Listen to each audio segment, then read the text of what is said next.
Assalamu alaikum, good afternoon listeners. It's me Sulaiman Ben Sware coming back on Facebook Live. Today is Sunday, the 27th of February 2022. The time is just gone 26 minutes past 3 in the afternoon in Birmingham, England. Just bear me a minute. Let me share this video and the program will start.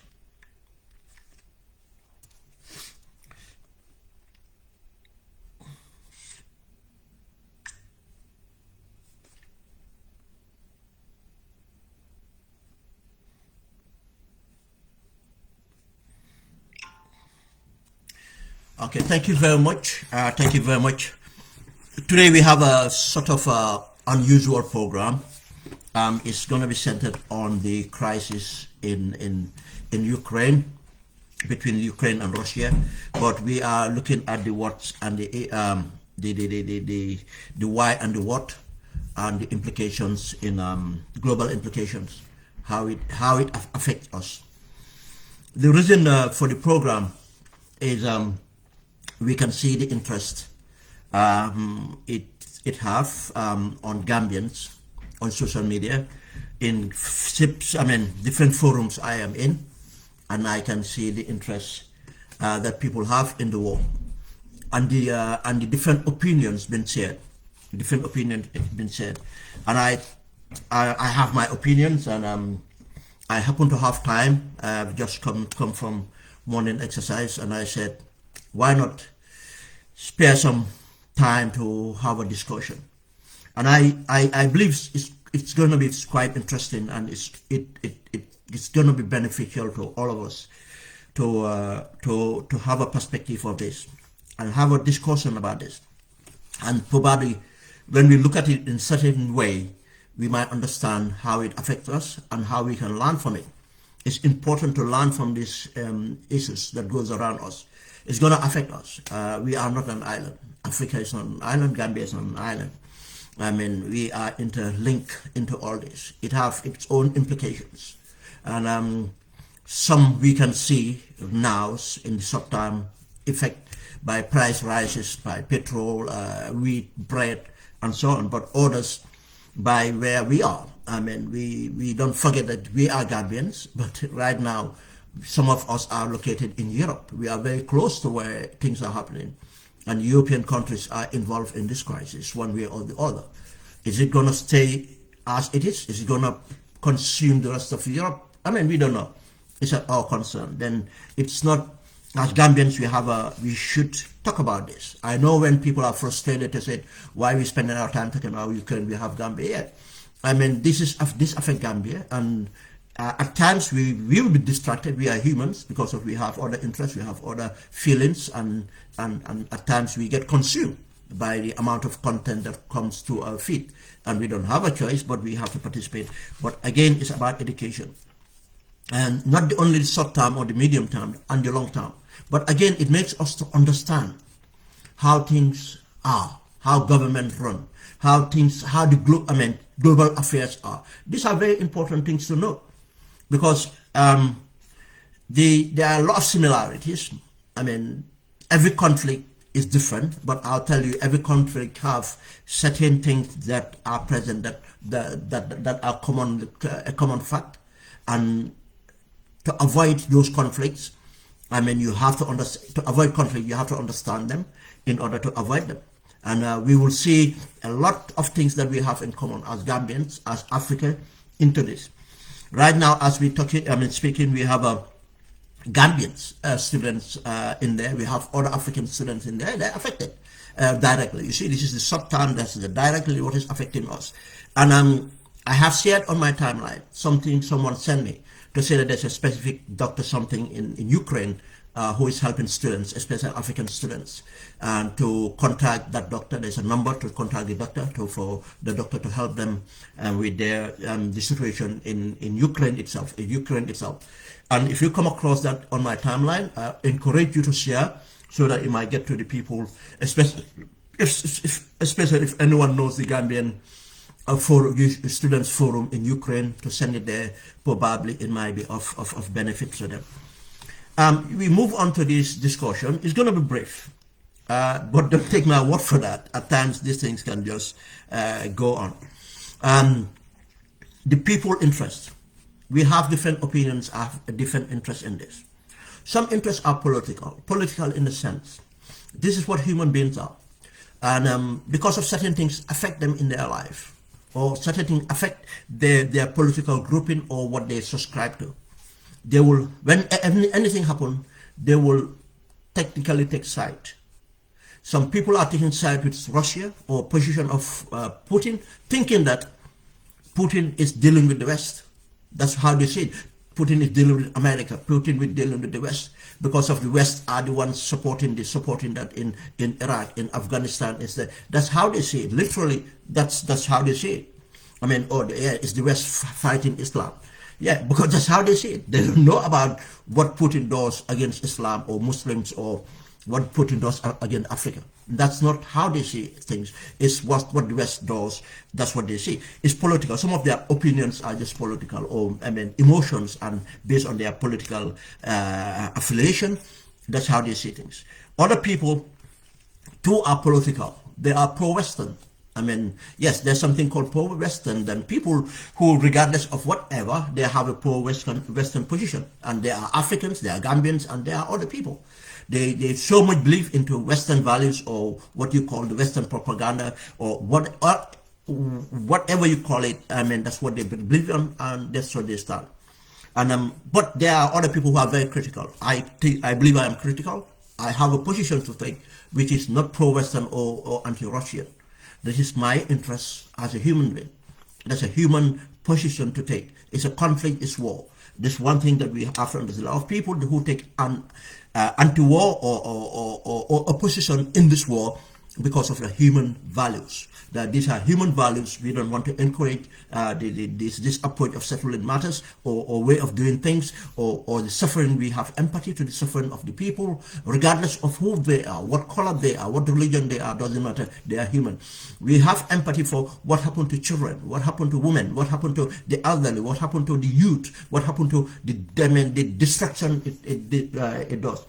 Other people have a very logical interest in it. They look at the global finances. They have interest because they probably they have stocks that will be affected, or in the global logistics, or they look at the price for the business they are in, how it's going to affect it. These opinions are there.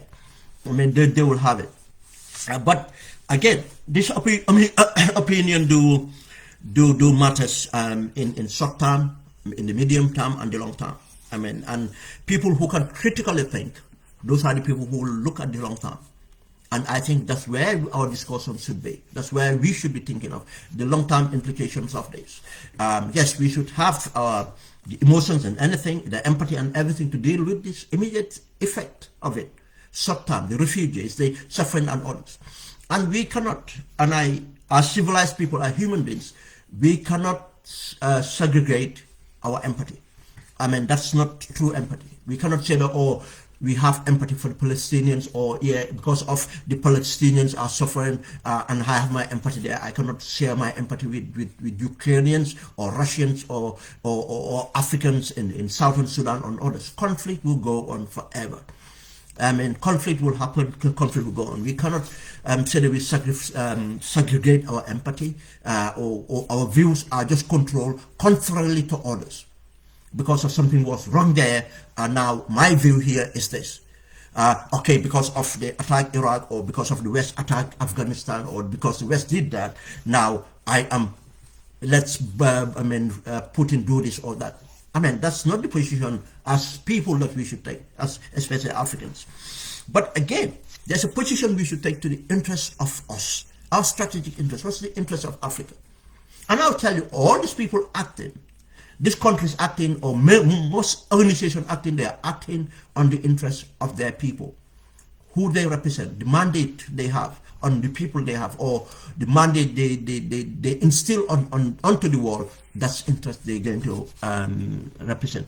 That's why I said the discussion will help us to take something from it about interest, our strategic interest, as human beings, as people, as nations, as sovereign nations, as a continent of Africa, as a race.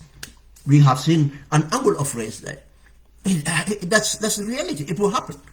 I mean, how it affects Africans in Russia or Africans in Ukraine would be different from Ukrainians. I mean, that's a fact. These are things why you need to understand this, and we learn from this, from the short term to the medium term. I mean, how is medium term, how is going to spread? Right now, this is what's happening. Yes, it might affect the price of fuel. I mean, going up. And energy, if fuel goes up, energy prices goes up, technically everything goes up. Transportation, communication, everything goes up because it will be affected. I mean, especially in the case of Gambia or third world countries, it goes up. And because there's no, our systems are not in place that we can negotiate or we can put in mechanisms to take up the shocks and stuff like that for the people. No, it will just pump onto the people because we depend on taxations. We don't use our resources wisely. We don't have reserves, that strategic reserves that we can work on and so on. But in European countries, American others, they have strategic reserves. Oh, let's pump out our own reserves. Or let's do this with a monetary policy. Let's do this with the exchange rate mechanism. Let's do this with this in order to take the impact off. But short term again, short term on many things. And one thing. In the medium term, short to medium term as well. Yesterday something happened. My daughter came back. It was half term in England, and she went to spend time with her cousins, obviously same age, and they are on social media. They are in forums, and they are of a different generation. They are talking to their compatriots. I mean, their friends who are of diverse backgrounds, some white, English, and others. And when she came back, first thing she said to us was, if the crisis reached to England or Europe, take part in this crisis, will we be moving back to Gambia in order to wait for things to die out? That's an impact. It's already impacting in our children, whether we realize it or not. If we discuss our children, what do they realize? They do realize what's happening because they are informed. If we chat to them, we'll understand, look, our families are impacted. I mean, remember, Finland and Sweden are closer even to what is happening. And already, Putin is mentioning these countries. How many Gambians live in Sweden, Finland, and other countries very close? I mean, then when we look at the short to medium term, there are other implications. Now, even children in Europe, as I said, my experience, is kind of affected. We have to reassure her of what does this mean, what conflict means, and everything. We have to educate her to understand, to reassure her that, I mean, no, things will be fine.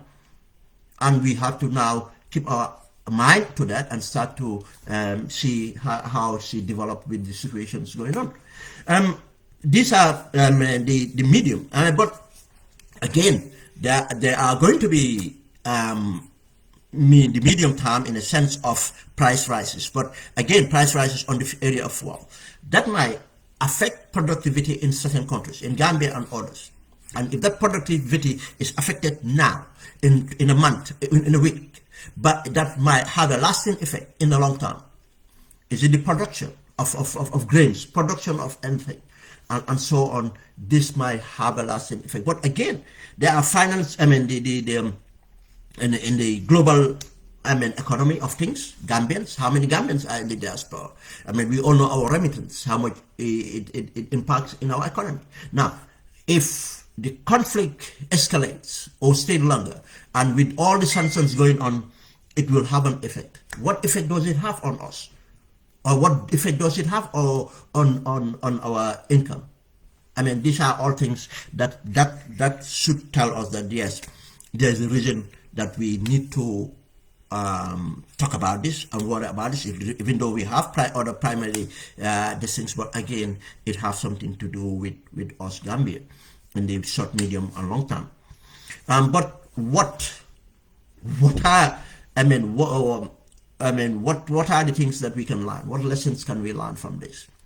And war and peace. To understand war and peace, you see, and in most cases we say that we are in a peaceful country. We are in a stable country, and stableness and peacefulness of country are a state of mind too. And stableness of a country can mean a lot to different people. And when it comes to a nation, it means a lot for people that think for the nation, the people that govern the nation. What does it mean? This is about national security. What guarantees do this country have to their existence? What guarantee does this country have to their national security? The long term, the medium term, the short term. You see, in most cases, human beings or people, citizens, just know about the short term. Or it's kind of, oh, we are stable, we are safe. I mean, be it their state of mind, I mean, their access to basic needs, I mean, drinking water, food, I mean, job, and so on. That's their stability. I mean, children going to school, go to schools, and that's their stability. But in the mix of the geopolitics of things, governance, the existence of that country, the dependence of that country, the trade dependence of the country, and others, these are issues that borders people that think for the country, people that work for the country as for national security as position of leadership, and others, people who are in the national other institutions that deal with national security, be in to deal with national emergencies, to climate change, to war, to supply of energy, and so on. Just in the case of Germany now, I mean, you know, their dependency, over-dependent on fossil fuel from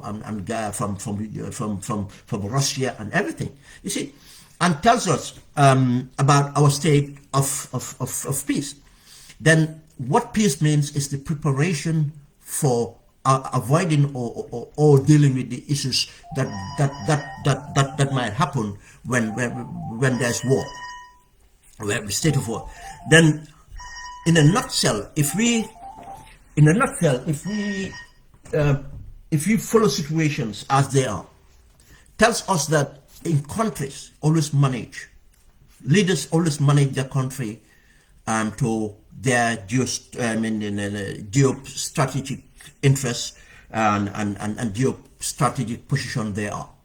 You see, this is very important in that country, how they do things, their dependency, their trade, I mean, their relationship with others, the psychology, they use the philosophy of the country towards relationship. These are very important because people will have to belong. You'll have to take sides because your interests will determine what side you take. You see, or the so-called neutrality position that you take in order to balance because of your weaknesses that you can't, or because of your geostrategic position, determine, look, I have to be here, a neutral position. We have seen that in Switzerland. We have seen that in other countries that take those positions because of they don't want to be destabilized. They thought about their position, and this is the best they can do. This is something, again, that Gambia we can learn from. The dependency of what we feed ourselves, dependency of what we take care of our basic necessities, electricity, water. It's about national security. When we talk about national security, we tend to forget about this thing. How do we make sure we guarantee this existence? This is what gives us peace. Our basic food, drinking water, telecommunication, and that comes with energy. Then energy is a vital part of national security. And when we think about Ukraine and others, I'll tell you the war is not about Nazism, it's not about anything, it's about national security and other things that we'll discuss on. Then war and peace, we understand is something we manage. And we understand that war is economy. War is economy in a very democratic sense. Economy for going to war, economy for preparing for war, economy for the aftermath of war. It's about your economy of all this time. You prepare to go to war, to safeguard your economy. You get involved in war, protecting your economy. You survive war for your economy. These are things that we need to understand. And the more you prepare for this, the more you avoid war. The more you prepare for war, the more you avoid war. Let nobody fool you that you have to be as peaceful as there's nothing like peace in the sense apart from preparing your strategic positioning, and understanding your vulnerabilities and working on a national security strategy or national defense policy or national security policy. These are the existence of any sovereign nation, and this would go not be beyond. It's not about this thing. It will go how you relate, how the country relate to other countries, how the country belongs to other groupings, be it sub-regional, be it continental, and be it, the global groupings. I mean, because the Cold War, we used to have what is called the Western blocs. We have what we call the Warsaw Pacts, the Russia and the Eastern blocs, and there was something designed and devised by third world countries and countries that were vulnerable, called the non-allied movement. Non-allied nations, the South and South, and in some sense, some organization. This war, obviously, the position of the non-allied movement, it's as you said, no ally. I mean, they're not allied to the Warsaw Pact or the Western blocs. It's for their own existence. How to have a say, how to strategize to survive the effect of war, the aftermath of war, and so on. This was the reason they did it. Then we understand the issue about war and peace. But again, in this war and peace, we gotta understand about freedoms. Freedoms.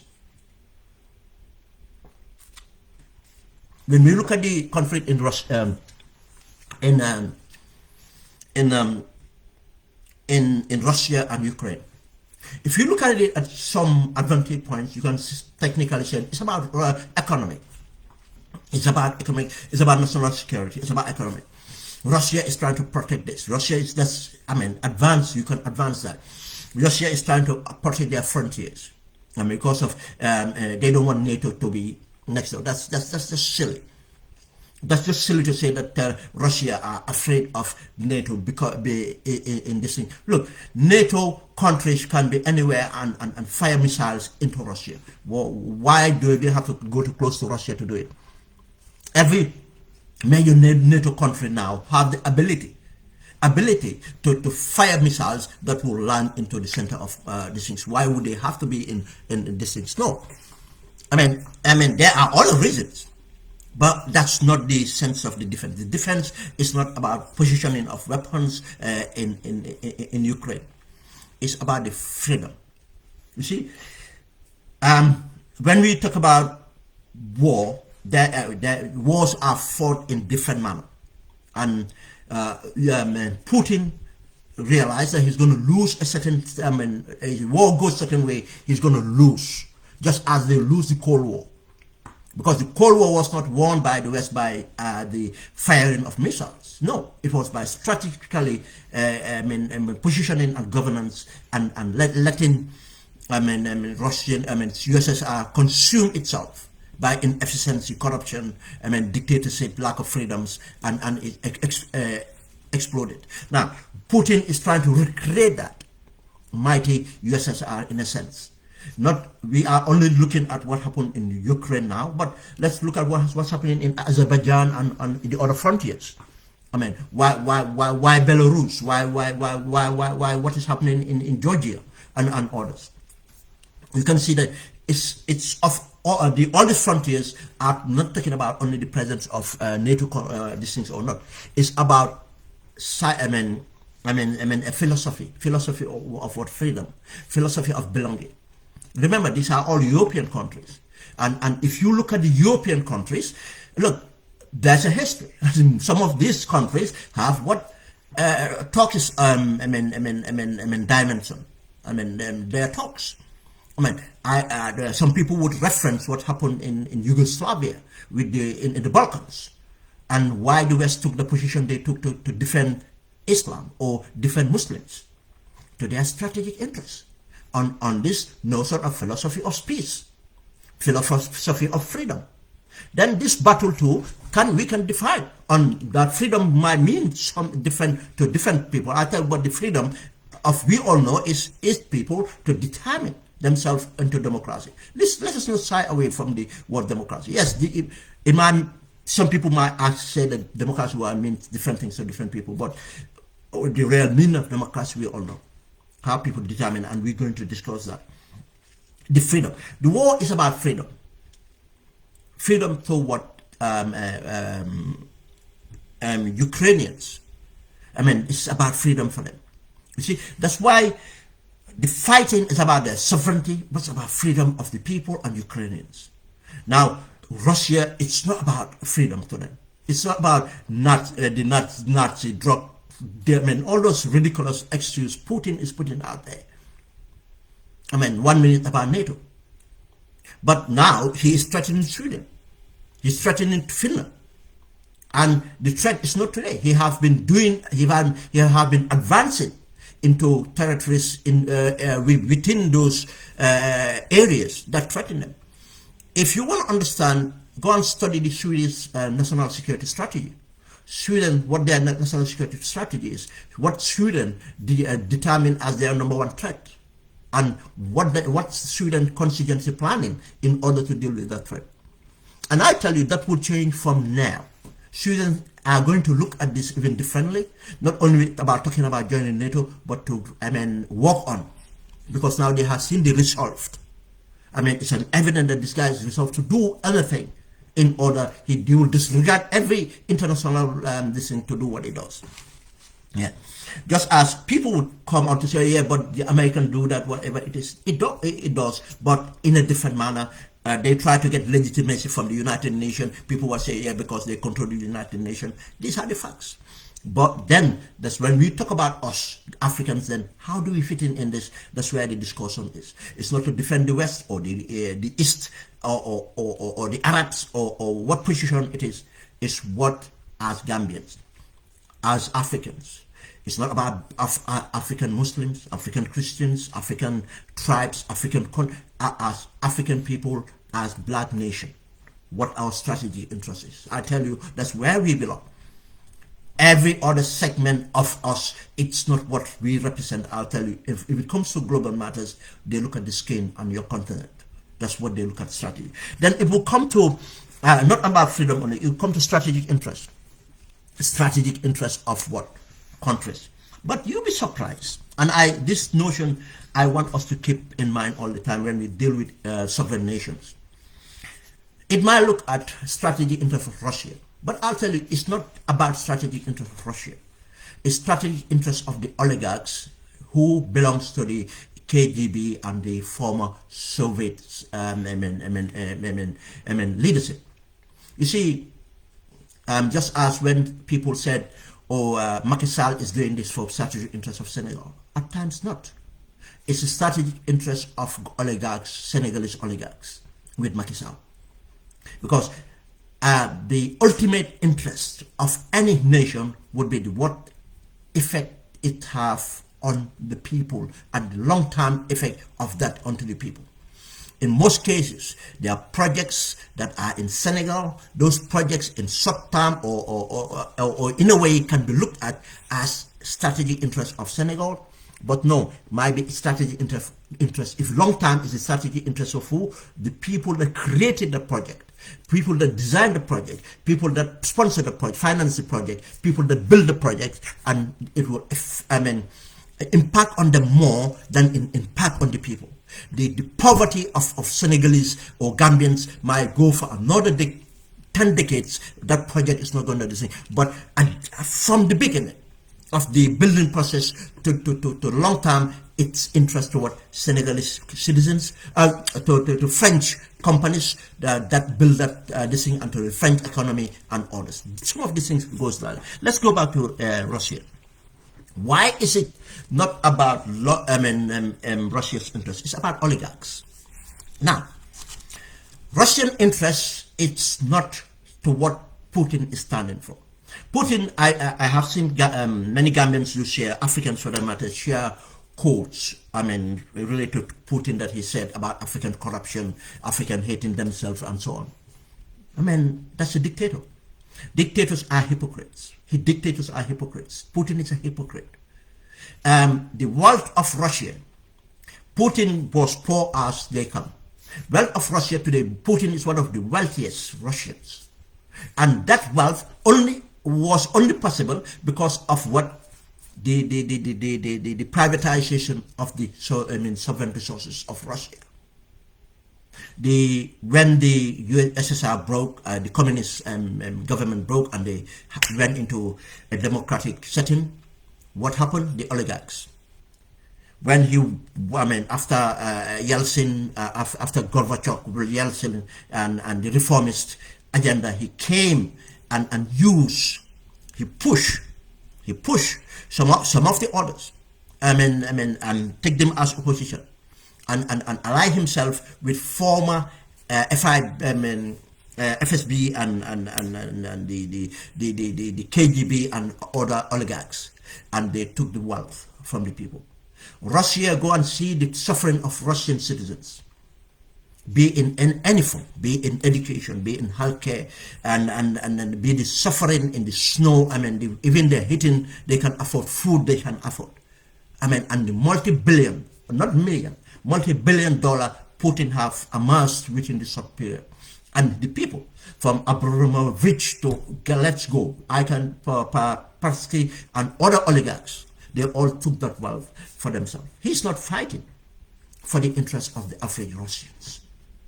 And the opposition to this is because he suppressed the people. But again, when we move into something else, you will get to the human generational effects. But these are of its interest. This war is again about Putin himself, about himself getting to a way of trying to become another Tsar, of Russia, something of history, something of a legend that he wants to recreate. These are all things that he is doing, and he doesn't care. The guy is a lunatic, and positioning anything else, long term, it's not going to be to the interest of Russians. And when we talk about the outcome of the conflict, we'll see that long term, it's not going to be interest of Russians, and Russia will be defeated for the action being taken. And we'll look at that later. But when we look at the conflict again, what we look at is the humanity. We have to look at the humanity of conflicts. And that's why you have a lot of anti-war movements, but a generation that always empathize, with situation better than our older generation. If you do a poll in Russia now, people that lived during the communist era are kind of easily buy into what Putin is doing. The new generation that grew up outside the communist era are thinking differently. And they are taking positions. Go and look at the anti-war demonstrations and everything. And imagine if these people were free. Imagine if these people are free to demonstrate in that country. Because there are messages been sent already warning people how they play. But it does not stop them. Over 2,000 people arrested or more. And they are going out there to demonstrate. And again, we should realize that the entire opposition in Russia have been crushed in a most barbaric way. Then the guy have no interest for what progressive, what advanced for Russia is. Everything is about him, how he entering himself.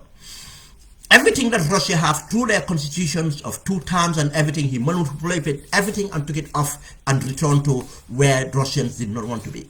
These are the desires of Russians, but he took over and been a dictator on this. But the humanity side of it is we saw the people of Russia, we are standing up to saying that this is not our war, this is not an invasion that we support.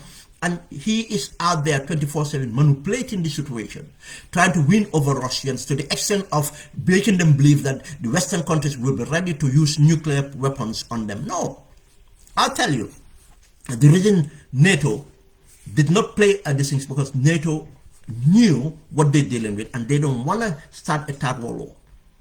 They don't want to start a third world war. I mean, because any other action that, if you put boots on the ground and this guy is gonna, he's gonna attack. And if it attack NATO members and he start to lose, the guy is desperate to use the nuclear weapons he have. And that would be Armageddon. That would be Armageddon. As people saying, oh, why NATO did not put their foot? No, soldiers do think. National security leaders do think. They don't think for a long time. They don't think on emotions. What did NATO do?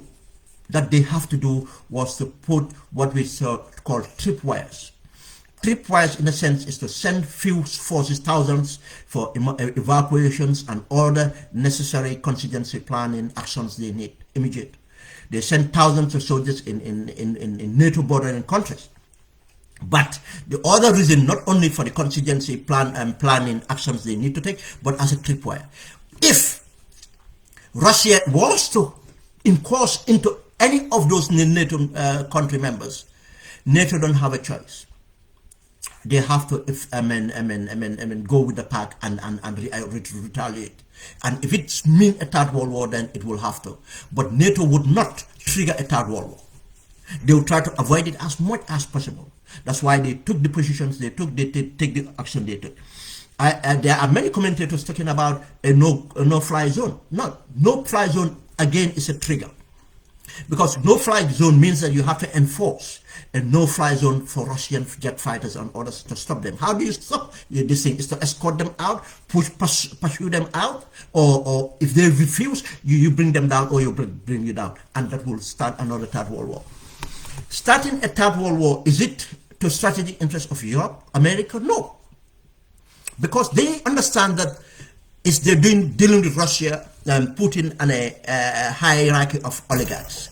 Now, there's a better way of dealing with this thing. Yes, right now, the immediate action, the short term now, this is the best they can do for to deal with Russia. The sanctions, and the sanctions are starting to bite. And Putin, I know he's talking about weapons of mass destruction and everything, but Putin is trying to find a way out now. Again, the advanced, the training the Ukrainians have, and the strategic defense mechanism they put in place have worked by defending territories that they know that the Russians want to take.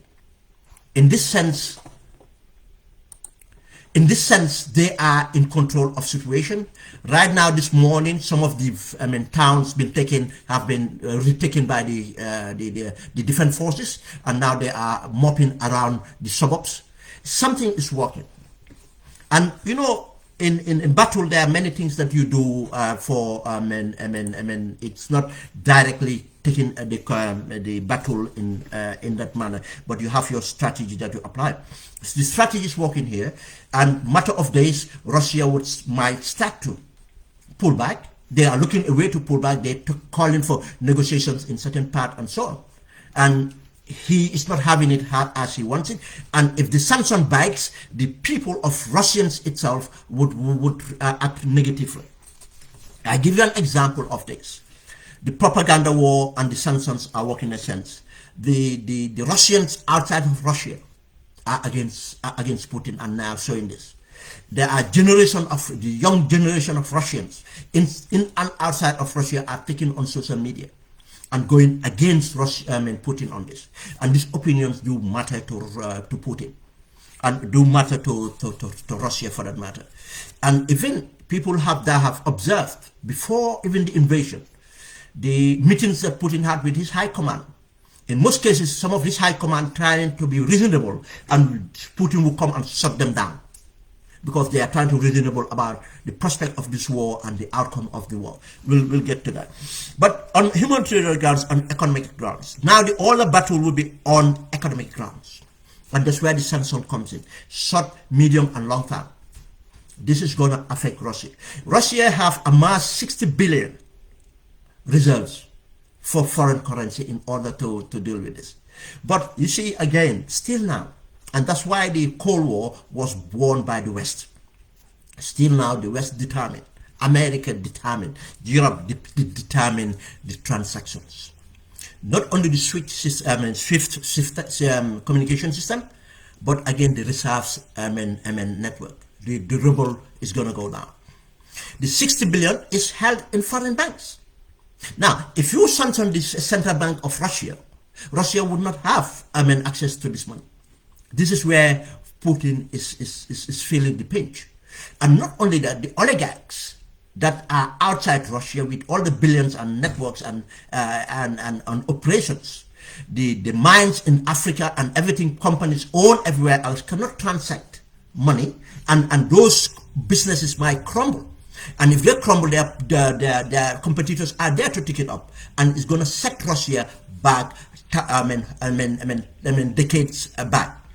Remember, Russia had to build up, these private businesses, these oligarchs, in order to participate, and all this can crumble.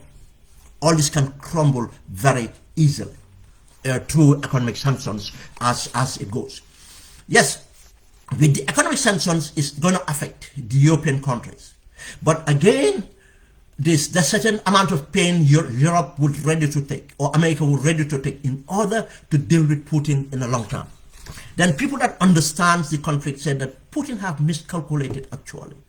He have miscalculated actually, but he cannot help himself. That's why he went into this. This is not a win situation for him, and he's going to regret in the long term what's going to happen. We'll get there.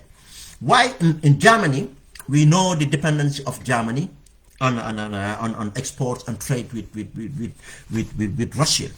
We know the dependency of Italy in the trade with Russia and other countries, and this would in fact force the policies that the Green Party and the environmentalists want in order to foster in the long term. Now the issue why Germany, because these agreements were a decade ago. Why the German government and German leaders started to engage Russia in the manner they did was the expectation that Russia is going to open up, that progress was going to happen, freedoms would get this thing, and these sort of investments would not be a threat to their national security. But now they have to think this up again. There are alternative measures that could have been taken now. They are going to invest in those alternative measures to deal with this Russian thing, because what the West is calculating on is not only the impact of this conflict. It's not only to Ukraine. They are looking at a China position. They are looking at the China position, and they are that's where they are thinking now. They are looking at the long term, and they cannot let Putin to get away with this. For the long term, they will make sure that this will be redressed. There's another point apart from the economy that's about generations, generational, and this generational, as Gambians we should learn. We should learn about this generation. Yesterday, I was talking to a friend about an incident in the Gambia that happened during the dictatorship, and we looked at certain generational impacts that Yahya Jammeh never calculated until it get onto him. Then he tried to work on to catch up onto that, but he could not. You see, if we had time, we could have talked about the effect of the back way. The back way is a generational thing. We talk about the effect of diaspora. The diaspora we have is a generational thing that came into impact from 1992 onwards. If you look at it monetarily, if you look at it from 1992, how many Gambians came out in the diaspora? If you look at the impact of the new breadth of diasporans have into the old diasporans, and even some diasporans who have lived here for so long with the new dispensations and have to change their mindset, have been influenced and how they interact and so on. These are two things that we can look at, generational things in Gambia that have affect certain form of change or doing things. Now, if any person wanting to do anything successful in the Gambia and to have to look at the generational effect or how to tap into the generational effect, they have to see how to tap into that generational effect in order for it to be successful. Be it political, be it commercial and others. We all see our businesses. How much of our telecoms transaction is done by a generation? I mean, effect more on a generation. How much of how house building or property acquisition is done based on generation? And we have to understand that mindset. When you look at this conflict too, there's a generational thing in this conflict. In Russia, in Ukraine, and in the world. People are reacting to this based on the generation they belong to. Putin have miscalculated. You see, if you look at some interviews being done in Ukraine or anywhere else, you see how people come with their generational mindset and the effect. And Russia, in fact, went through that generational effect in order for the reformists to come in. You started to have academics like Gorbachev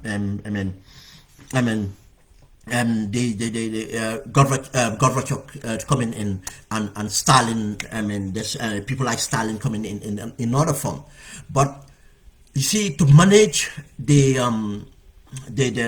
evolution, it was so much of a trauma to the psyche of Russians. This is what informed Stalin and the handlers of Stalin that let them look for. You see, in any movement or any leadership, there are contending groups, but many there are two that try to dictate how it is. But in this case of Yeltsin, did I say Stalin? Yeltsin, sorry, Yeltsin. In this case of Yeltsin, you have a group that was pro. They still they are conservative. They were not liberal enough. Because what in the beginning, the liberal took power. And the liberal, most of them were Jewish academics and Jewish entrepreneurs. And they took advantage of their influence on Yeltsin, and they went and took the economy. This is how these oligarchs came to own Gazprom and major investment, telecoms, major investment, and the Russian selling this off. But the conservative felt they need to regain control. In that wanting to regain control, the conservative had to look for someone young that can relate to that generation. You see, the generation effect, when you want to strategically work out, you have to understand the generation effect for them was Putin. Putin is the background of Putin from the humble background. He came through to his life in the KGB, and coming out from the KGB now, technically working for a Russian, working for a mayor of Moscow. And his steadfastness, his thinking, and his conservative views were recognized. And he was taken up from that position and put into the conservative group camp within Yeltsin, and how they position him to take over from Yeltsin, that they need an iron fist, a strong man. And that's how he manipulated. And that conservative position that came, those oligarchs that were supporting the conservative came and pushed the Gazprom leader owner and others away to others that went into exile. And look at all these people have one thing in there, we're all Jewish businessmen, but people like Abramovich, who is Jewish as well, decided to move camp and support the conservative. Some of them break camps and come and support the conservative. That consolidated Putin. This is how Putin consolidated and acquired wealth for himself. Now, the generational factor is fact there. Now, if you look at in Ukraine, in the history of Ukraine, and when Ukraine had their independence, just as all the Soviet nations had, what the miscalculation that the West did was to, because they were trying to influence all these countries, be it Poland and others, to try to get them to be independent, to be democratic, to be pro-Western ideology. And this is what Putin is fearing. Putin is not fearing of the missiles from the sea. Putin is fearing the intellectual argument, the intellectual positioning of democracy and freedom. This is what Putin is afraid of.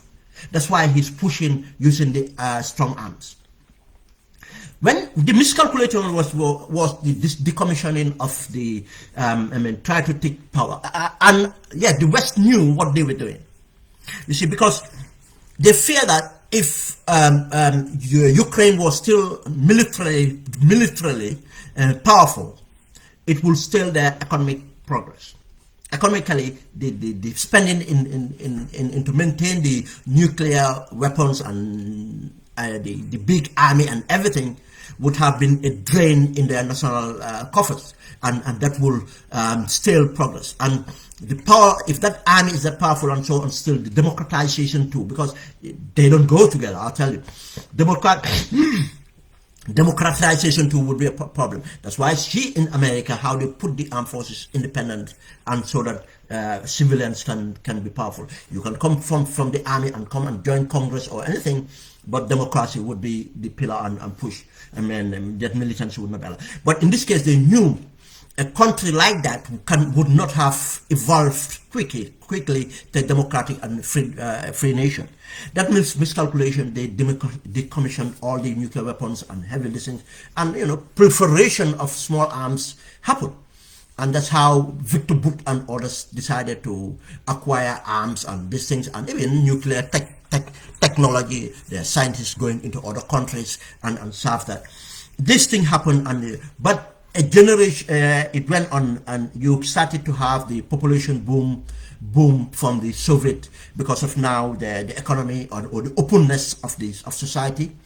The openness of society have encouraged people, to have children, and the population boom and the openness of this society have bring in information, and people enlightened or have different views. It moved on. Then that generation started to see themselves as Ukrainian than Russians. You see, that's where this demarcation of Russian, Ukrainian, meaning sovereignty, sovereign rights, sovereign identity become more entrenched, and this is what they're dealing with. And even the coming of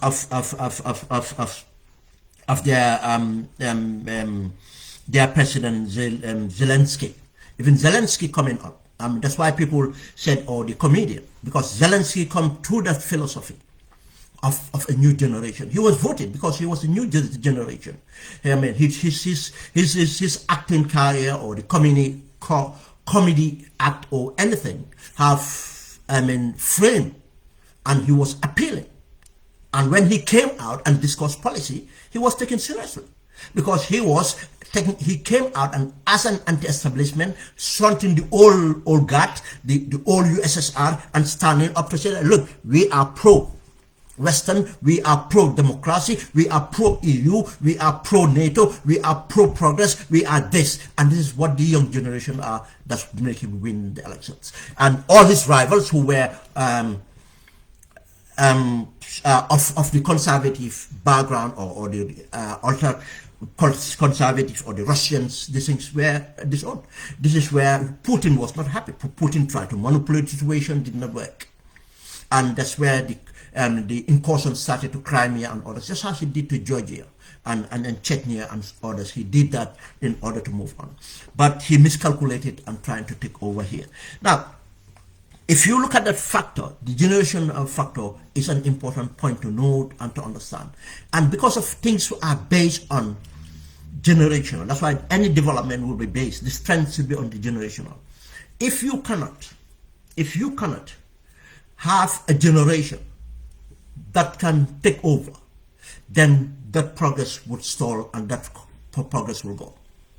Progress happens when you can have a new generation that takes it up to go on to others. Change will happen, but what controls that change, the narrative and engineer the change, is a new generation and a youthful generation. This is where the difference is. Now, why the new generation is important here too is this. If you look at Putin and the oligarchs, Putin and his oligarchs, what do they have in common? They all come from Soviet era background, a humble background. None of them. None of them came from aristocratic background or from any other kind of family. But today, what made them successful was where they came from. Their experience, their background on going for military training, go on FSB, going from a KGB, going to be high in the military, and being brought up as technocrats in the Soviet Republic, these philosophies, and so on, give them an advantage to do that. But today, Putin's children, the oligarchs' children, are not ready, are not motivated, are not equipped, are not inspired to be that. In fact, those children want to have what the new generation have. They believe in what the new generation believe, because once they have wealth already, now they want to be part of that. And you can see these oligarchs, in fact, because these oligarchs are offshoot of generations of the Soviets. Now they have yachts, multi-billion yachts. They want to be in Greece. They want to be in all the nice areas in Europe. They want to enjoy every other thing. They want to be in New York. They want to be anywhere else. And they don't want to stay in Russia. They don't want to be seen as ultra-Russians, Orthodox Church, or anything else. They want to be a global citizens. That's how they see themselves. Progress. They want to associate with rappers. They want to associate with different things. They don't want to be known for association with opera or classical Russians or anything. No, they want to embrace the progress in the world. The what evolves. They are into everything else. Now, these people obviously are not subscribing to what Putin is subscribing to. Yes, Putin have control now. They are not happy with it. That's why the pinch going onto them would force their position, and Putin would be so uncomfortable, and gradually Putin will lose. This intergenerational would be effect. And imagine those people's children. That's why I said, if you look at the long term, Putin, it's not the future of Russia, or Putin thinking it's not the future of Russia. And the battle about the Warsaw Pact or NATO, it's no more about the nuclearization or not. It's about, in fact, the philosophies. That's where the battle is. He is losing. Putin is losing that battle. He is trying to forge it to what the Cold War was. The Cold War is going to be different in this sense. That's the intergeneration. Then that will let us to think of the outcome of this conflict. When we ask outcome of conflict, the short, medium, and long term again. And you know, conflicts are war, or it's just like management. There are strategic way of dealing with these things. There are strategic way of managing them. And the Cold War is not going to be sustainable as Putin wants it, because people are not going on to that. And Putin, Russia, if Russia, USSR have lost the Cold War, then he cannot recreate the USSR and win the Cold War. He does not have the resources. He does not have the resources. Because he is going, you see, they had the USSR and they went on to the Cold War. And most of those countries came into the USSR because they wanted to be protected. But now that's been dismantled. He cannot recreate and win it. That's just one logical sense. The other thing is when you look at it, short-term occupation. Occupation is a long-term strategy. Occupation is not a short-term strategy. Yes, Russia want to go in. They want to, if you look at the battle formations, you can see it as they put on the battle formations. All the incursions they did was to distract, was to pull the resources of the Ukrainians to fight the outskirts. But the Ukrainians, obviously from advice from this thing, refused to fight in that manner. What the Ukrainians did, they went in depth. What we call in depth. The Ukrainians went in depth by knowing the price. The price is Kiev. The Kiev, the capital. It's about going for the political and hack it off. That's what they want. Now, all these incursions, coming to the Crimea, coming to Belarus, coming to all the other fronts, and the missiles been sent. Everything is about distracting to that, so that the forces would be spread thin, the resources would be spread thin, and they go into the offensive. And when they go into the offensive, the routes will be open, and they will drive straight away into into Kiev, And during the weekend, Kiev would fall. This is where they said the operations have already failed in the first track. That was the first track. This weekend should have been by Monday to announce that Kiev, and the president is killed and is taken over, and a new dispensation have to be discussed. Then Russia will open up a discussion, a negotiation. And the negotiation, they will be negotiating on position of power. Now they have power to negotiate. What? The main principles, the leadership of the government, and government has been dismantled, killed, or captured. Now you have to negotiate. The West have to negotiate on what? Now, how do we transition from the here?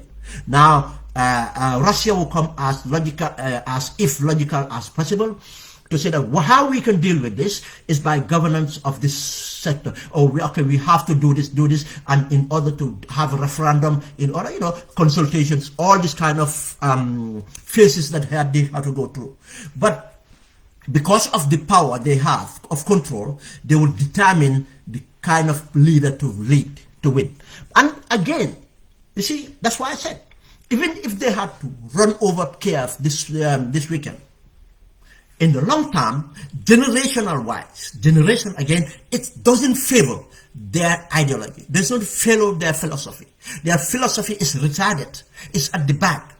Now this Ukrainians, they are Russian. They feel part of the Russian cultures and classicals and historical and everything about it. But no, they want to be in a global economy. They want to be in a, enjoy in a global sense. You'll be surprised now. The music, probably some of them are into Afrobeat. That's how they see. Some of them are starting to be attracted to Chinese, to black people, and other things, because of they are into R&B, they are into other things. They want to be traveling to Europe. England. They want to be traveling to America.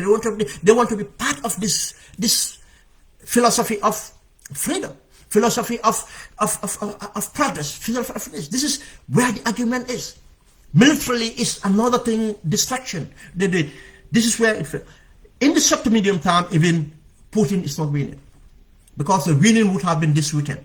Even the Western intelligence, that's what they were afraid of. Now, because of the Western intelligence were afraid of a weekend, these things, the tactical formations from Ukraine was different. The elites, look, Ukraine know that they're going to attack these strategic locations, and there's nothing Ukraine can do to defend them. So certain airports will be pounded. There's nowhere. Ukraine doesn't have the missile defense systems to stop those. Yes, they have some, but missile defense systems are different in what capacity they have. If Russia know that your missile defense system is 5 missiles in a second, they will put hundreds of missiles in a second. Nothing will stop. It will be useless. And you don't have enough of it. Now they know that this the port of Odessa, these places will be attacked. Now there's no point putting your men, putting your resources in order to defend them. You cannot defend them in that way. What do you do? Defend them in depth. Let them attack. Let them bomb. Let them send their paratroopers. The minute the paratroopers come in, or they're about to come in, or they because remember, you have what we call bombardment. Bombardment is like sending the missiles. But bombardment, you do it in order to suppress. That's overwhelming firepower to suppress your enemy in order for you to run in. That's where the battle comes in. Now, when they stop the bombardment, then the carriers, the troop carriers would have to, airplanes that carry troops with minimum escort would have to come in order to drop the paratroopers. And when they come in, they are open. Now you use the Stinger missiles, which was given by Britain and America, and they become vulnerable and you hit them. This was the strategy of Ukraine, and they hit them. Now what happens is, you hit them, they have a problem. Now the troops that have been dropped might be a company, 150 or so, and because of the minute they get dropped, before they form a formation, they don't have the firepower required to suppress you, and these local forces will get in, and that's a firefight. Firefight, the reinforcement is not coming because they have already lost this in there, and before they know it, you took over. And this is what actually turned out this morning. Most of the territory they thought they lost, they take certain positions, they have taken them over. These were the soft targets that they left out and have their position. Another thing that happened is, the other thing, they let the entries, certain positions they cannot. Because I said, if their regular forces have gone to the front line on certain areas to protect those areas, what will happen? They will have been, very thin. They don't have that much men to do that. Now, the battle would have been at the borders, for few days, but once they break that, they're going straight to Kiev and take care. But what they did is they left them. And you can see the columns. You can see the columns of Russians coming through. The columns of Russians coming through. But as they go deeper, then an attack would ensue. When the attack ensue, what is, they get closed down. And the supply routes are cut off. Because what happened is, the advance, you have an advance, any column, I'll tell you these things, every military would know.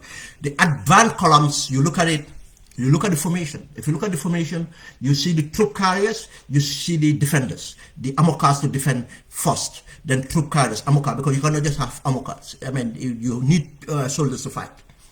Once then what follow, it's the supplies, food, fuel, and so on, and this thing got cut off.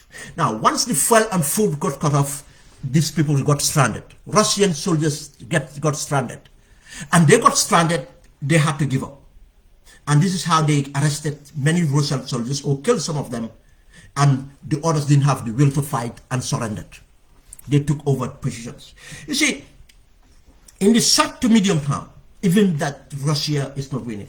Now, Russia might give a bluff. Russia are very wary to not to overbomb the cities, because again that makes their occupation very difficult. That will be a complete occupation, and they remember it's not a conventional war in a sense of the Second World War. The Second World War, you can bombard as much as possible because you are trying to free up yourself. But in this case, they want to occupy.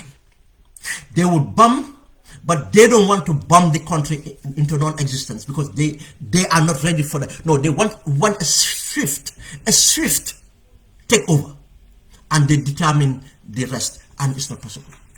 In a nutshell, the bit that should have been easier for them, the short to medium term, is difficult. Now, the long term was ever known that because of the intergenerational one, the people, Russian citizens, be it the next leaders of Russia, Russian citizens, the oligarchs' children even, they don't want to see the Russia that their fathers are looking at or Putin is looking at. I'll tell you, most of the oligarchs even are not in agreement with Putin. They just want to survive because they know that if you show your disagreement to Putin, what will happen to you? Why do you think Western intelligence gets some of their intelligence? It's because of from those oligarchs. Now, from that generation of Russians even, it's not looking like in the future. But the generation of Ukrainians, because again, the transformation is not going to be fight. It's about intellectuality. It's about leadership. It's about governance. That's where occupation comes in. That's why long-term occupation is a problem. This is you see, that's why in occupation, you have to look at 2 decades. Why do you look at 2 decades? It's the intergenerational effect. And again, it's the psychology. The battle psychology, the war, why you fight it. And you look at in Iraq.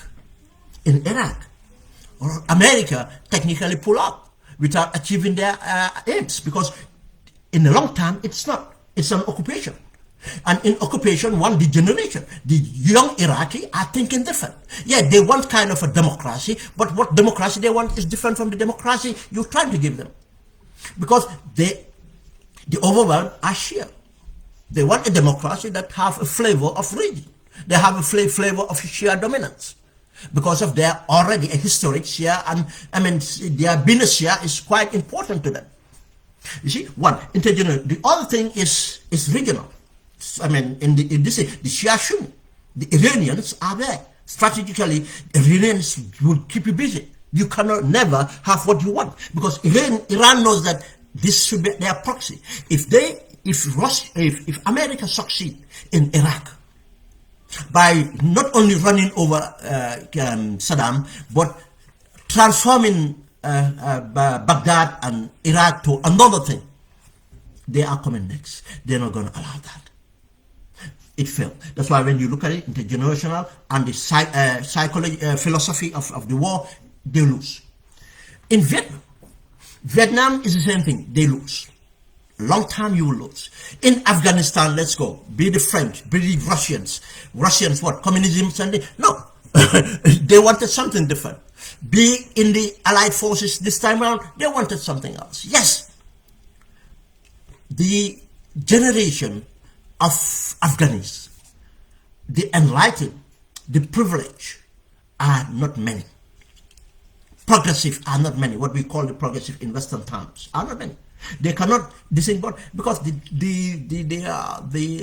majority of the country lives within tribal. They still are so deeply cultural, not only Islamist, but cultural on things, perspective of women and left other things, and they have this psyche of foreign interference and so on. Then the war was easy to win, but occupation and in order to transform long term is impossible. It's impossible. Any thinker should tell you that it's impossible. And this is the same thing when we look at the outcome. If we think of this outcome here, it is what the outcome is going to be. It's going to stretch, and the short and medium term, even if Putin achieves to occupy in long term, is going to fail. But we have already seen the short and medium term Putin is failing because of the interest that the NATO countries have in this, and the supplies they give, and the continued supplies they give, and the resolve it gives to these things, and the strategy applied, it's working. Now, don't get me wrong, tomorrow, we might wake up tomorrow morning, and Putin lose it completely now. Now, his ambitions were to occupy swiftly and bring transformation by putting a pro-Russian government. Now, he might say, to hell with this. Now to use more missiles and pound if he wanted to pound, he could have pound every location that he thinks the president and his people are. He pound on every command center. No. Remember the first 2 days what he said, he's trying to use a psychological warfare to say to Russians, to Ukrainians, army, take over your country, take over from the government. He wanted to use that, it didn't work. Because the Ukrainians are more now united because of the belief of their sovereignty, but there's a generation that stand up for it. The Ukrainians are traveling from safe places like UK and other countries to move back to fight. Both men and women are fighting. Ukrainians who have crossed even the line yesterday, some of them started to think of, no, we cannot live in this, because when they went to Poland and others, some of them, just feel like, look, let's just go and fight there. Probably we will not die, or if we die for our country. It's going to happen. That's changing. A momentum has been built here, and that's why people should not be surprised. Russia is starting to say certain things, but it's trying to attract other things that are not to their advantage. When Russia talk about nuclear weapons now, Russia in fact is making it easier for NATO to make, because Americans don't want troops on the ground, they are citizens. UK citizens don't want troops on the ground, and Germany and others. But now, if he started to threaten Western countries, now he is playing into the hands of these governments. Now this government will be having support for more budget, for more preparations to prepare for this. It's not to his favor, but he is desperate. He will have to say these things, and especially going to Nordic countries, threatening Sweden, threatening Finland, would bring the result of NATO more, that they have to do more. Germany, and this have worked. Germany was kind of a very this thing, but because of they too have to respect the NATO alliance, because Germany know that if they did not, they dare not. That's what thing being in the NATO alliance. Even Turkey, being different cultural and many things, Turkey knows the interest, this interest being in NATO. Erdogan might say a lot of things, but if it comes to NATO, he's very strategic about it. Because look, It's just about, as we talked about, strategic interests. Everyone knows that Russia, they had a history. And now they kind of are working together, cooperating in certain areas, but know that the strategic interest of Russia too is not in favor of Turkey. Now, Germany have to realize that too. It's not to their interest. Yeah, they're trying to protect certain things, but Putin have gone far. Now, they have done things that they said they were not going to subscribe to. Now they started to give arms. And these are arms which are needed, are very strategic. But not only that, now Sweden and Finland and others, and they're more resolved now to do something. As I said, if you look at the Finnish defense strategy and the Swedish defense strategy, the main threat is Russia. And it's become more real, and this thing have just sent it home that it's real. Now something is going to be done. Then in the long term, Russia would lose out. Putin will lose out. Now let's argument on Putin. Protecting Russia and these things, we touched on that earlier. And but now let's look at some views shared by Africans. Africans, I say, not Gambians alone. And that history. That's why I said we should be very careful and very careful with Russia. They are very good at putting information. And some of this information, Africans own up. You'll be surprised that it was sent by Russians themselves for Africans to own up. And I seen a photo saying that that was Putin in Africa. Probably. But probably not. Be very careful what you believe. Very careful what you believe online nowadays. Probably it wasn't Putin. And if it was Putin too, we're going to discuss that. People are saying that Putin or Russia have not invaded Africa. Russia have helped the liberation struggle in Africa. And they cited Lumumba, they cited other kind of countries. But let me just tell you something. We have to always remember the strategic interest. Russia have not defended Africa or an African country or a more freedom, how to call it, movement for the strategic interest of Africa. It was to their strategic interest. It was to their strategic interest, and I'll tell you this. The only country on earth that have defended Africa solely for Africa strategic interests and for showing solidarity to Africans is Cuba. Cuba. Be it based, shared ideology or anything, but they stood with us. They are the only people. And I'll tell you why. Because at the time of Cuba supporting African countries, Cuba had their own challenges. But they believe in the solidarity. They believe in fighting for what they believe in, and they put their men and women resources to do that. They never had aspirations to win over anything else from Africa, apart from that solidarity. Be it Russia, be it China. I know China, the same thing. They say, oh, China have never invaded. But look, let's look at the reality of the time. And let me caveat this again. I am no pro-Western. I am a realistic person. I am a pro-African.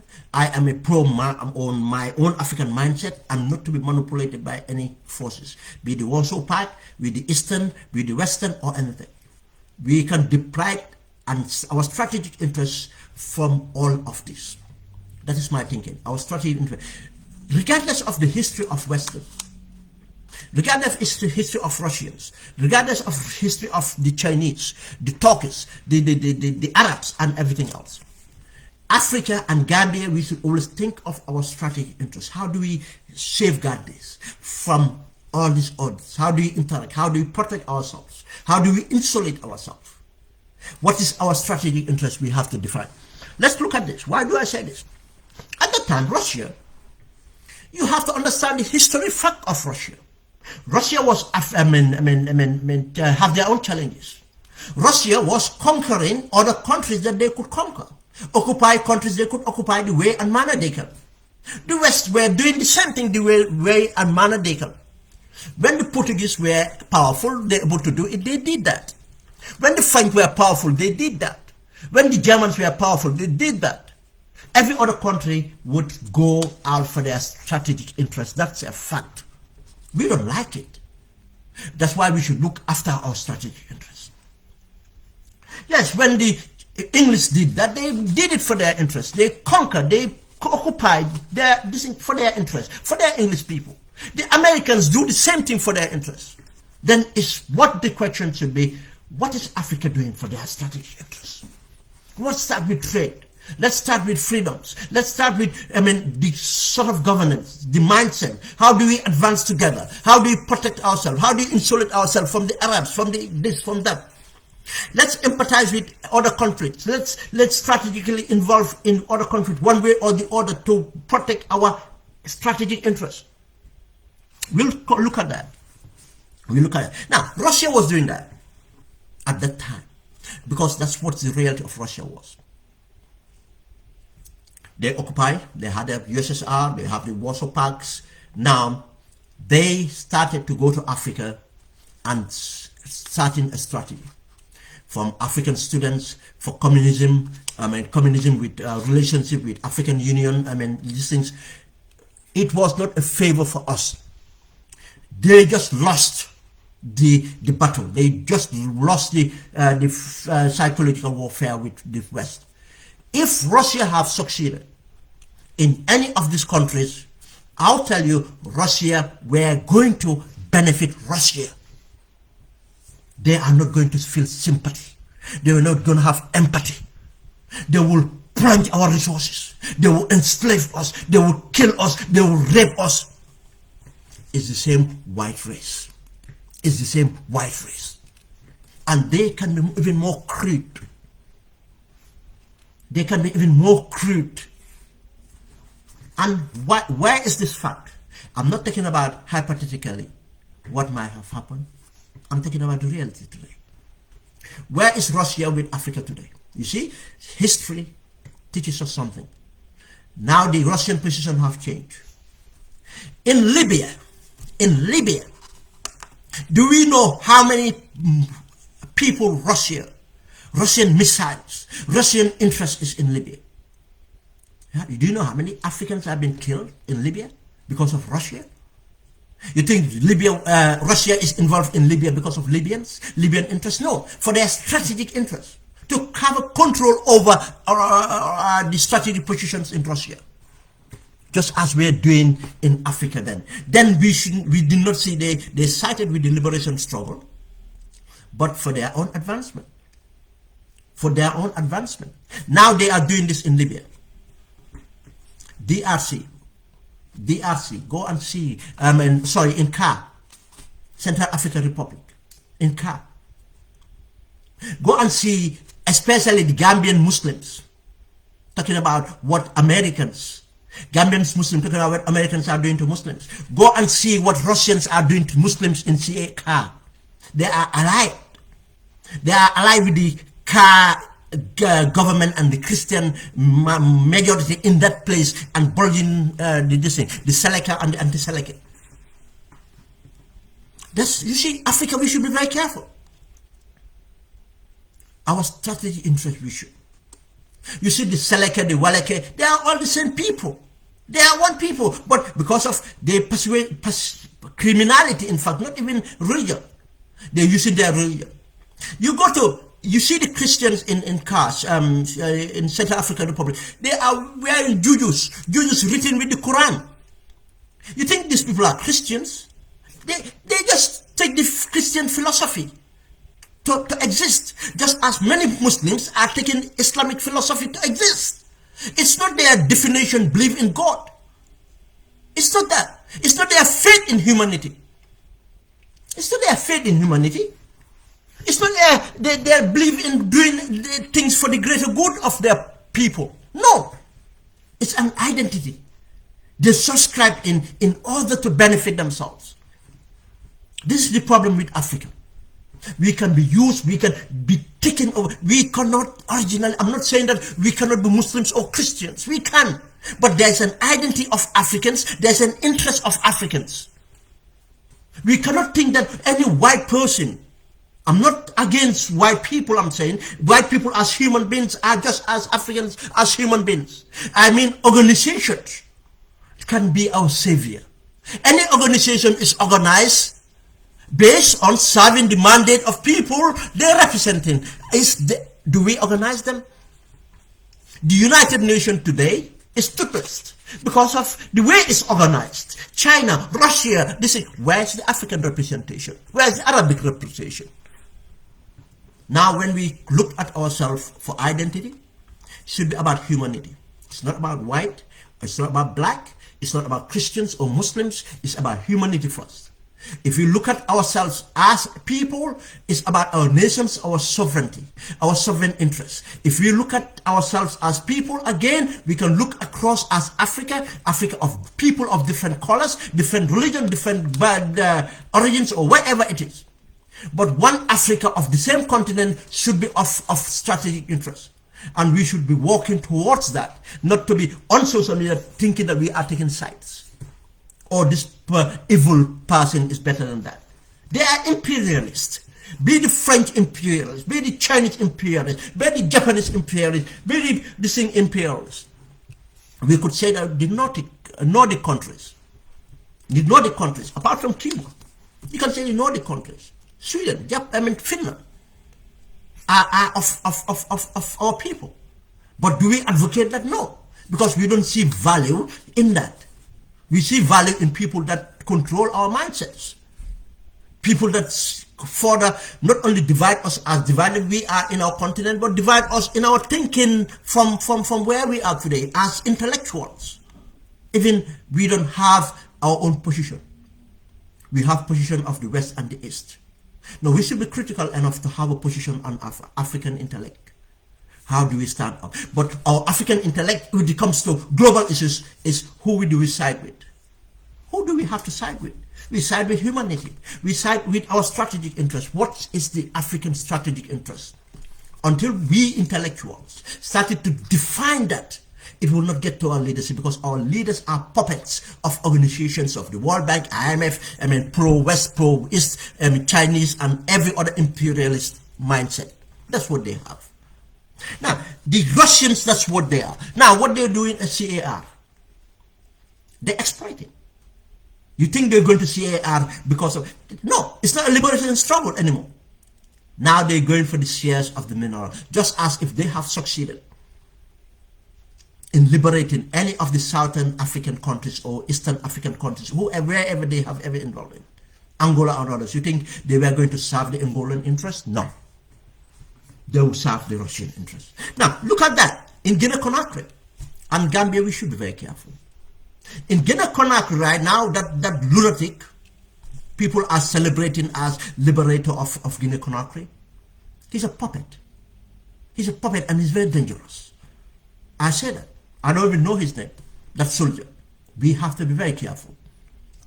If we don't have respect for freedoms, if we don't have respect for democracy, I don't know of any system that works better than this too.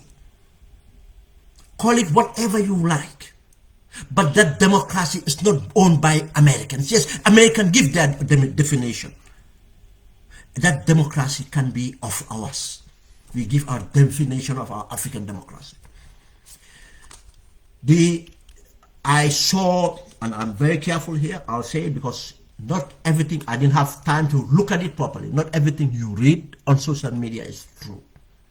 I saw a caption or a post saying that the Guinean government or the Guinean leader have attacked, have made attacks or threatening words to Ukraine.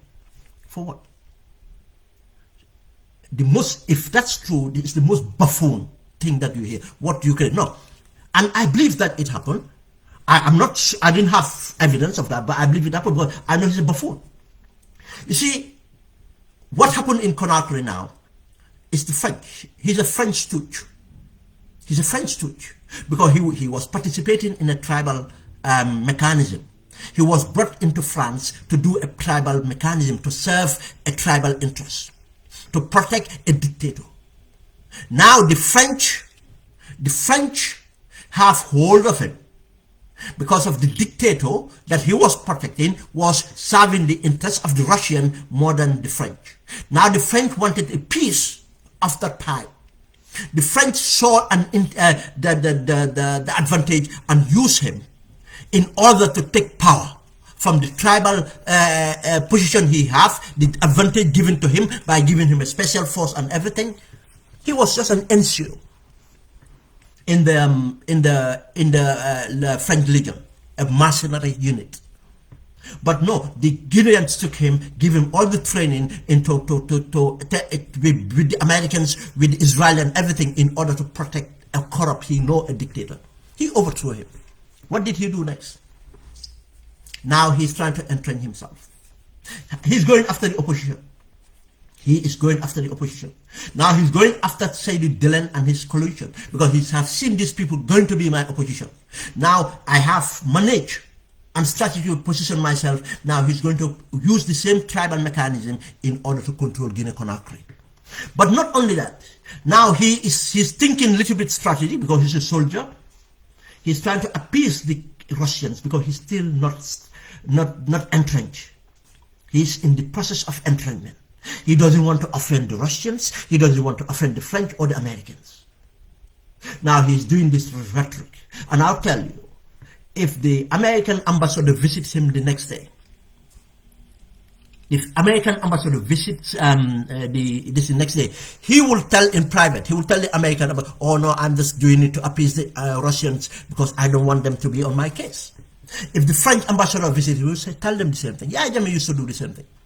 Yahya Jammeh used to have a visit from the American ambassador, and who said, no, what my rhetoric is not against America, it's for domestic consumption. And he go to an extent to justify. He said, look, I talked about gay people. Have I ever arrested a gay person? That was the beginning. He's telling the American, I've never arrested a gay person, but you people are on my case because I talk about gay people. But look at Senegal, they have arrested a gay person. You haven't said anything.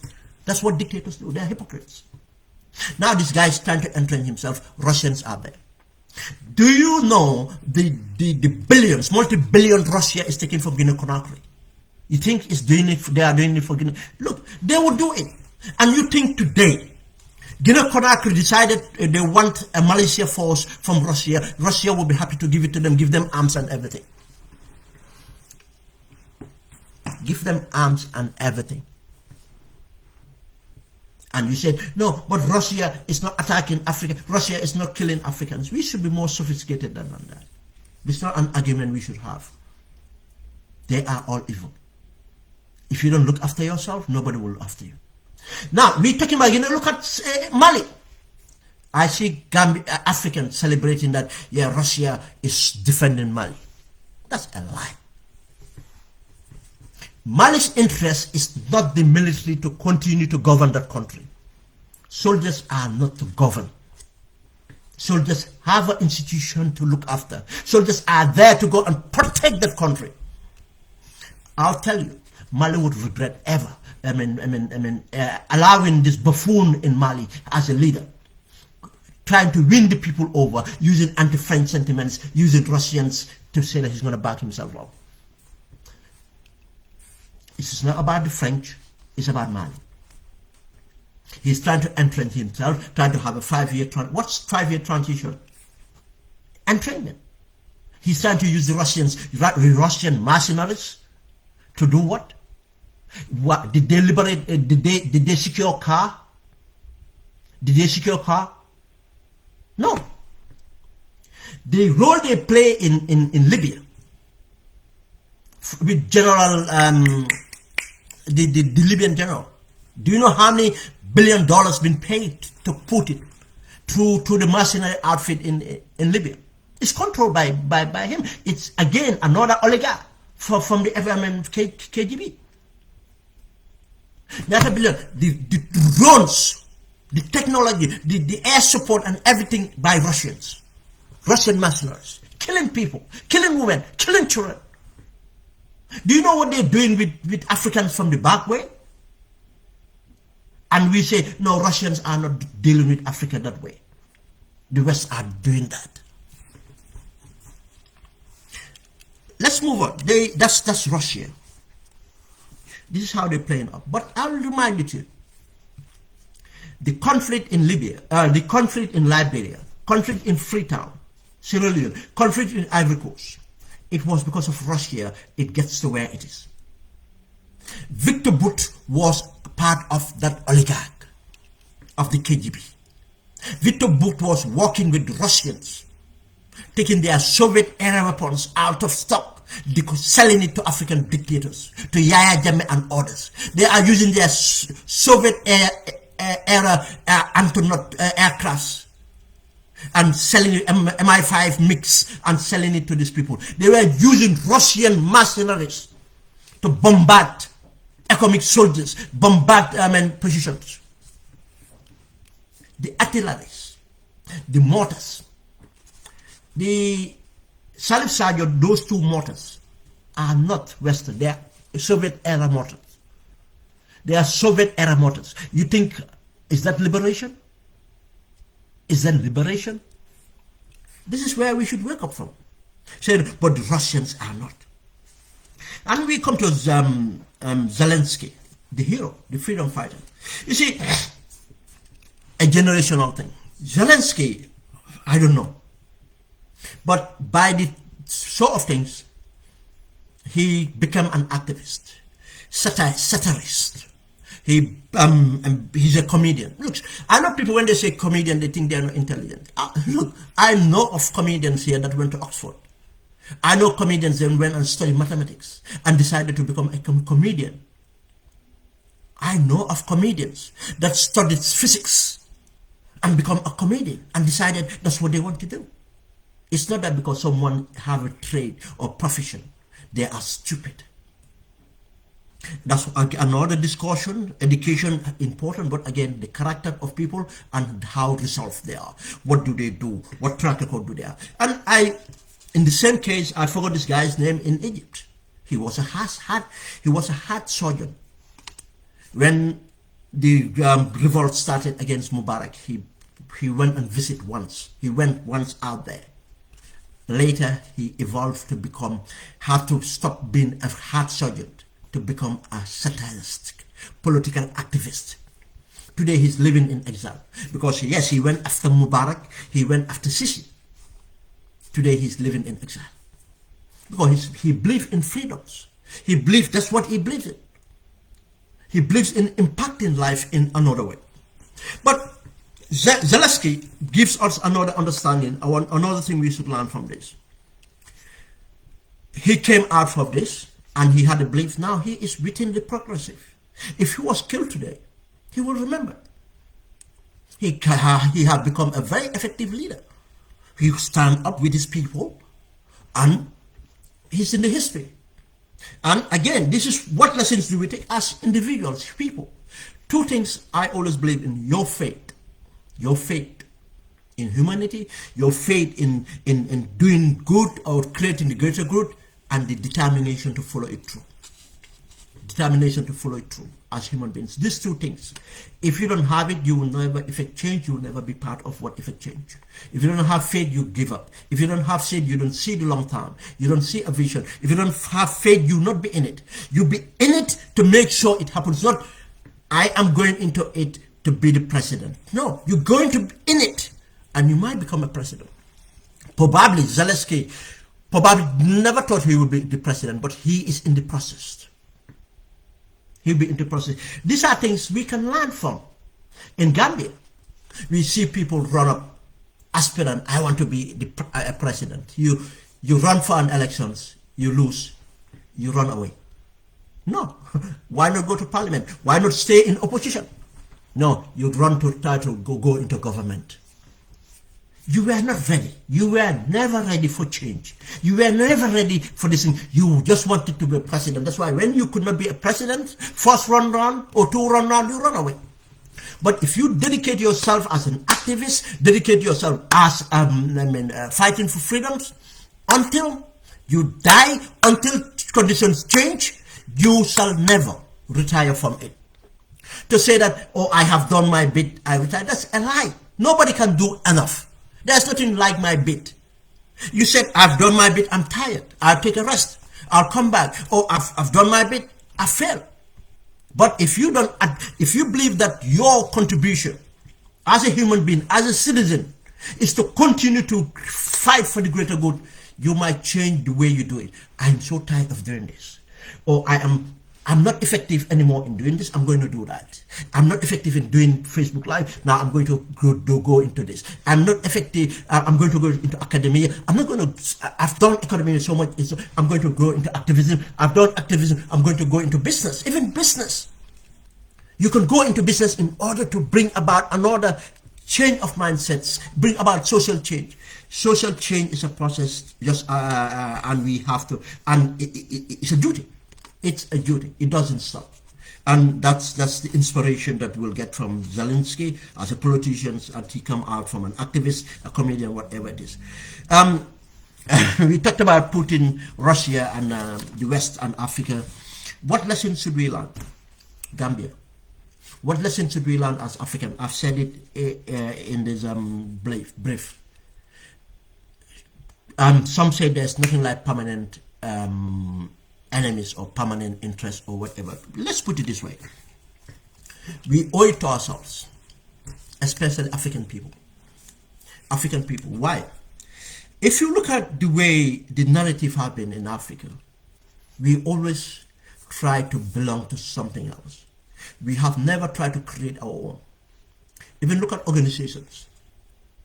You'll be surprised that the AU would not be functional if it was not propped up by other imperialists. And you think that by the AU being propped up by imperialists, intellectually, imperialists financially, and in any form of resource, you think that AU would ever serve its purpose? No. To the extent of to have a headquarters, we have to get the Chinese to build it. What did we find out? When they built it, they were listening to us. If our leaders of Africa don't think that if you give the Chinese your most strategic building, they're going to listen to you. And Gambia, we have all this conference center given by China. You think China did it for us? And they will turn around to say, yeah, Chinese, does they give you something without strings attached? It's a lie. It's a lie. It's like a man that have already showed interest in a woman. Most of the things that he does, it's because of that interest. A man that has shown empathy to a woman, anything he does is because of that empathy he has for the woman. Now, we cannot say in Africa and think our advances, our progress would be completely relying on China, Turkey, or this. No, I'm not saying we don't work with these people, we don't deal, but always think of what's our strategic interest. Let's not think that these people this one is better than this one. No, they are better depending on the position they are today. That's the example I gave with Russia. Russia was part of the liberation story this way. China even. Go and see Angola and in this. But you think they were doing it because of they love us or they believe in our freedoms? No. It was strategic. They were invested. I mean, how many African students today, how many of those African students are in strategic positions whose mindset now are aligned in supporting Chinese interests? You see, these things we have to be very careful about. I mean, we as Africans, we should start to work together. And, you know, I talk about the AU, ECOWAS is the same thing. It's based on how many support they have from AU and others. They all have their interests. You know the word called the African Development Bank? Go and check how much is owned by France. Who determine who's going to be the board, who's going to be the leaders of the African Development Bank, and it's called African Development Bank. With the resources of Africa, we cannot even have an independent financial institutions because of what they put money in it. We have the intellectual capacity. We have individual billionaires running their money, running their finances. You want to tell me we don't have the minds to run a central bank? We don't have the minds to run other things? No. Because our mindset, we are. Our education, our thinking, our everything, we are lazy. It's easier to ally with Russia, ally with Iran, allied with someone else. No, it's to their strategic interest. I know people talking about Palestine. Not only, I'll tell you, my empathy to Palestine is not being a Muslim. It's being a human being. It's about humanity. When I see what's wrong in Palestine, it's about humanity before anything. The empathy I have for Christians in Ukraine, I have that empathy for these things. It's not, you cannot segregate in this. It has to come from this humanity first before you call about your Islam. Look at what is happening in Palestine. Why you want to tell, yeah, the West? Why not blame the Arabs themselves?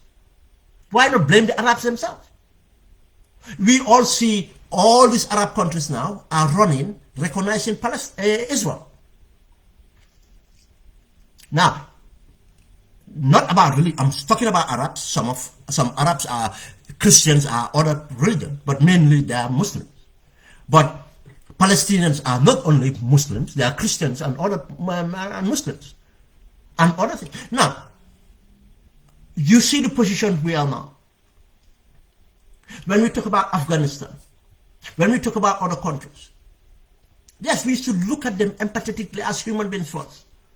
Then we look at other things. Then we look at our interests. But we should not say we take side because of it's the Americans that we went into Afghanistan. Russians went to Afghanistan before the Americans. The French went to Afghanistan before the Americans. And some of it is not through war. Many damage is done. What's their relationship with Israel? You think Russia is not supporting the Israel occupation? You must be kidding. You think Russia is supporting anything as of African interest? No. They look at their interest first. Just as China is doing, Turkey is doing, other countries are doing. That's when we have these discussions, again, to wrap it up. We cannot say that we are not going to discuss global issues. They are affecting us. They're going to affect us. Just as today, we are global. Gambia and Gambians. Look at, in Ukraine, we are there. Gambians in Germany. Gambians in Sweden, in Finland. You know how many thousands Gambians? If war gets there, what do you think? To our interest. If war gets to Europe, England, our interest. This is what important it is. But that does not mean we forget about Gambia.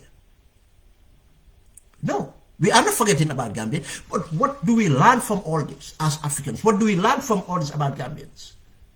And it's good to have this intellectual discourse, to give it perspective, of a Gambian perspective, and to reflect on it, and to see how vulnerable we are as human beings, vulnerable we are as a country, vulnerable we are as black people. And look at the race issue in the conflict in Ukraine. It's a fact. We have to accept this fact. There's a racial injustice, as there are other injustices. But what do we do about this injustice? How do we protect ourselves? How do we advance ourselves? Until we start to think for ourselves, start to work within ourselves, strengthen ourselves, war and peace are reality. And war has to come out to guarantee peace. Peace has to be worked in to avoid war. These are realities, and war is economy. War in time of economy in time of war. If you don't have the economy, you cannot win a war. You see, the war today is not only fought with weapons, it's fought in the economic arena too. War, it might be because of the advance your economic interests. War, again, to fight, to determine the outcome, to determine your economic interests. Then these are realities of life. Then as people, we should be always equipped and ready to deal with these realities of life. And this teaches us about reliance. How do we depend, or how do we try to depend on our own? Today, the wheat prices are going to go up. If Gambians are that much into bread, why can't we have develop our own consumption? This is what, look, for another day we talk about the corruptions. There are many going on. Everything is going on in Gambia. We keep on, and Gambians will find. Look, people that find something else to distract will find it. But this thing is not about distractions. It's important to talk about Ukraine and others. Yes, people can have different opinions for different reasons, but I think the opinion we should have is where do we see ourselves? We can look at global issues, matters, and see ourselves in it. Thank you very much, guys. It's been a long one, 2 hours. I mean, almost. I thought it was going to be 1 hour. Thank you very much. Thank you.